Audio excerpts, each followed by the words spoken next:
Inilah rahasianya mengapa keris berdapur Pasopati begitu sangat digemari oleh para pecinta Tosanaji. Seperti yang kita ketahui bersama bahwa dapur ini tuh masuk dalam kategori dapur paling favorit. Apalagi setelah ia pernah diangkat oleh Presiden Prabowo Subianto pada sebuah acara beberapa waktu silam. Keris yang akan kami ungkap ini bukan hanya tentang dapur yang istimewa, tapi juga mempunyai pamor dan tangguhnya yang memancarkan aura wibawa khas sekali Tangguh Pakubuwono dari masa awal Keraton Surakarta berdiri. Dari kontur bilah yang godong puhung, rician tegas penuh filosofi, hingga pamor yang tertata rapi dalam kesederhanaannya itu begitu terlihat kalem. Semua elemen itu berpadu menjadi simbol utuh kebudayaan Jawa dan kedalaman spiritual yang tak lekang oleh waktu. Pusaka ini ternyata bisa melampaui fungsi sebagai karya seni ataupun senjata semata. Ia adalah cermin jiwa yang mengabadikan nilai-nilai luhur dan warisan spiritual yang terus mengalir bahkan dari nenek moyang hingga ke generasi kita masa kini. Lantas bagaimanakah untuk kejelasannya? Panjenengan jangan kemana-mana. Dari Karanganyar Tentram, kami kabarkan.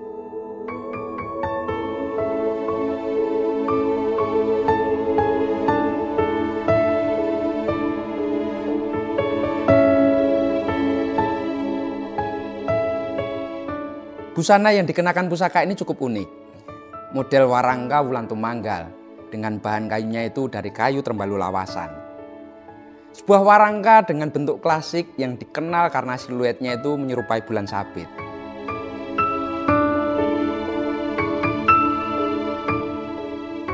Untuk dedernya itu menggunakan model banaran dari kayu kemuning berut. Ia nampak begitu indah dengan serat alaminya. Ditambah memiliki cecekan yang begitu dalam dengan ukiran yang sangat detail dan sangat teliti. Pada bagian pendoknya itu memakai model bunton celorok terbuat dari bahan gongso yang cukup tebal. Warna khas dari bahan gongso sendiri itu memberikan kesan klasik, tidak mencolok namun sangat terlihat elegan. Secara keseluruhan, busana pusaka ini tampil dengan begitu wangun, meriayeni, dan pastinya ndudut ati. Nah, jika kita membahas soal warangka wulan tumanggal, menurut Bapak Bambang Hasrinuksmo dalam bukunya itu Ensiklopedi Keris pernah mencatat bahwa warangka keris model wulan tumanggal seperti ini mulai dikenal sejak masa Kesultanan Demak, yaitu sekitar abad ke-15 Masehi silam. Warangka ini memang menampilkan bentuk lengkung menyerupai bulan sabit. Ia menjadi simbol keanggunan dan kekuatan dari budaya Jawa. Namun keberadaannya itu perlahan menghilang menjelang akhir era Mataram Kartosuro seiring dengan dinamika politik dan kebudayaan pada masa itu. Namun menariknya, warangka model ini tidak hanya berkembang di tanah Jawa, tetapi juga perlahan menyebar ke berbagai wilayah lain, termasuk Sumatera dan sampai Semenanjung Malaya. Proses penyebarannya itu diperkirakan bermula saat Pati Unus melakukan ekspedisi militer ke Malaka untuk menghadang kekuatan Portugis barangkali. Dalam peristiwa tersebut, unsur kebudayaan Jawa termasuk keris dan warangkanya turut terbawa dan dikenali oleh masyarakat lokal. Warangka ini kemudian diadopsi serta dikembangkan sesuai dengan ciri khasnya masing-masing di daerah, menciptakan ragam bentuk yang unik namun tetap mempertahankan esensi bentuk bulan sabit yang terlihat begitu khas sekali. Cukup menarik. Sekarang perlahan mari kita buka untuk isinya.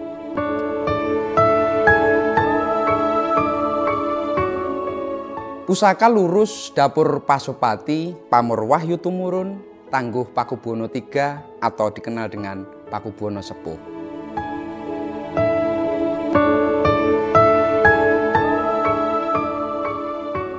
Aku adalah Pasopati, pusaka seorang kesatria pilih tanding lelananging jagat, jagoning para dewa, pemberian Sang Hyang Manikmaya, sang kuasa guru sejati.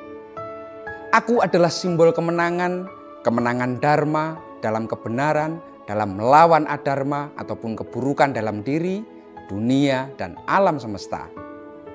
Demikian isi kekawin Arjuna Wiwaha. Kira-kira pada awal abad ke-11, Empu Kanwa itu menulis kekawin Arjuna Wiwaha diperuntukkan bagi Sri Baginda Prabu Airlangga. Tulisan yang sangat halus dan penuh makna ini layaknya seperti ketika Sri Krishna itu memberikan pelajaran kepada Arjuna dalam Bhagavad Gita. Pemahaman kekawin Arjuna Wiwaha itu sangat penting sekali sebagai persiapan Sang Prabu Airlangga yang berusaha mempersatukan Jawa Dwipa. Karena itu di dalam karya agung ini pemeran utamanya bukan dewa, tetapi kesatria Arjuna sebagai gambaran Sang Prabu Airlangga itu sendiri. Dalam kisahnya, Arjuna itu bertapa bukan untuk kemuliaan pribadi, melainkan karena kesadaran akan tanggung jawabnya sebagai kesatria. Bahkan ia digoda oleh 7 bidadari dan diuji oleh para resi palsu, serta dihadapkan pada raksasa Mamang Murka. Namun Arjuna tetap teguh, bahkan jernih dalam tujuan dan tidak pernah kehilangan kerendah hatian. Sama sekali tidak seperti saya ini. Baru digoda dengan 1 bidadari BRI saja, bahkan dengan tawaran bunga yang menarik, rasa-rasanya sudah pengen top up lagi.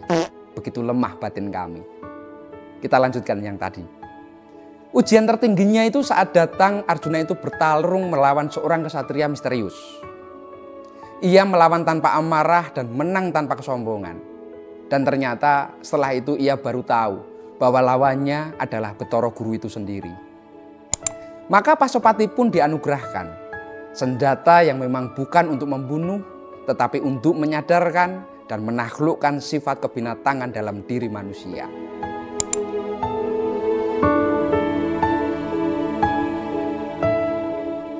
Keris Pasupati hadir dalam Kasanah Tosan Aji bukan hanya pengingat atas cerita itu, melainkan perwujudan dari nilai-nilainya. Ia seolah menuntun pemiliknya untuk terus bertanya, apakah aku memegang ini demi diriku atau demi kebenaran? Dalam setiap keris Pasopati itu tersimpan jejak pertanyaan itu. Dan barangkali hanya hati yang bersih yang mampu menjawabnya. Pasopati sendiri merupakan salah satu dapur keris lurus yang memang sangat populer. Jika diperlihatkan memang keris ini itu memakai odo-odo sehingga permukaan bilanya itu tampak geligir sapi. Sedangkan untuk riciannya, ia memakai sekar kacang yang pogok yang terlihat begitu khas. Untuk lambe gajahnya itu hanya 1, sedangkan cogokannya itu rangkap dan disempurnakan dengan greneng.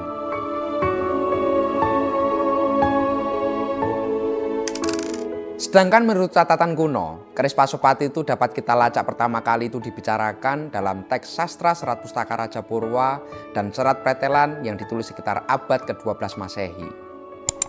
Di Pulau Jawa yang waktu itu masih menyatu dengan Sumatera sebelum letusan Gunung Krakatau, keris yang pertama kali dibuat pada tahun 230 Masehi ialah keris bermodel dapur cundrik, dapur lareng atap, dan satu lagi dapur Pasopati. Keris model demikian ini dibuat di Medang Kamulan, satu ibu kota kerajaan Mataram kuno yang diperkirakan berada di Gunung Lawu. Sedangkan empu pembuatnya adalah Empu Ramadi pada tahun Jawa 152. Pusaka ini hadir dengan pasikutan yang begitu gagah dan merbawani. Ia sangat mencerminkan karakter khas tangguh Keraton Surakarta atau yang lebih dikenal dengan sebagai tangguh Pakubuwana. Ciri khas tangguh ini tampak jelas melalui kontur bilah yang bergayang godong pohong. Ditambah riciannya yang begitu tegas, serta garap yang terlihat bagus, tempaknya juga matang dan bentuknya yang begitu proporsional.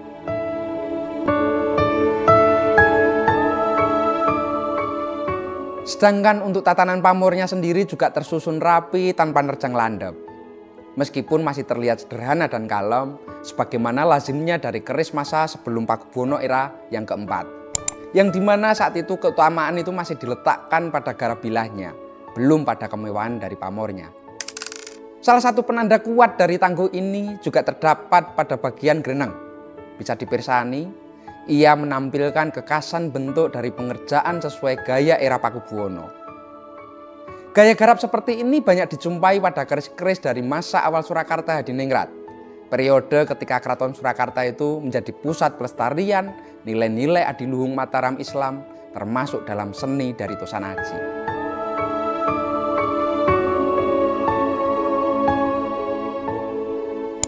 Sejarah tangguh Pakubuwono tidak bisa dilepas dari berdirinya Keraton Surakarta sekitar pada tahun 1745.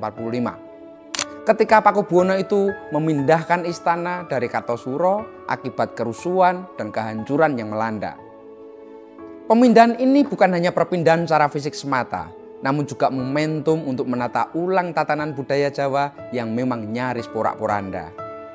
Sejak saat itu, Keraton Surakarta itu berkembang sebagai pusat seni dan spiritualitas, di mana keris memang diposisikan bukan sekedar senjata semata, melainkan lambang tatanan kosmis, martabat, dan sebuah kepemimpinan. Pada masa Pakubuwono yang ketiga hingga kelima, bentuk dan estetika keris mulai mengalami perubahan hingga terus berkembang sampai pada masa Pakubuwono yang ke-10. Penekanan utama masih pada mutu dari garapnya, kematangan tempa, ketelitian rician, dan wibawa dari bentuknya.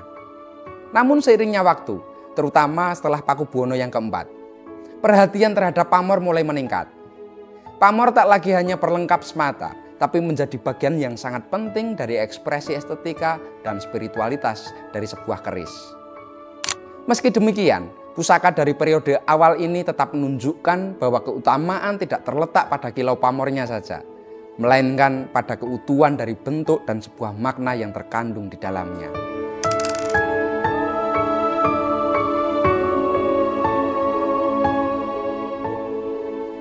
Dalam garis waktu keris dari masa Pakubuwono ini hadir sebagai saksi sejarah. Perpaduan antara keteguhan budaya, stabilitas kekuasaan, dan kedalaman filosofi Jawa. Setiap wilayah itu mengandung kisah zaman. Setiap rician itu juga memuat sebuah pesan, dan bahkan setiap pamor merekam selera serta perubahan cara pandang sebuah zaman itu sendiri. Matur nuwun dan salam ditutup.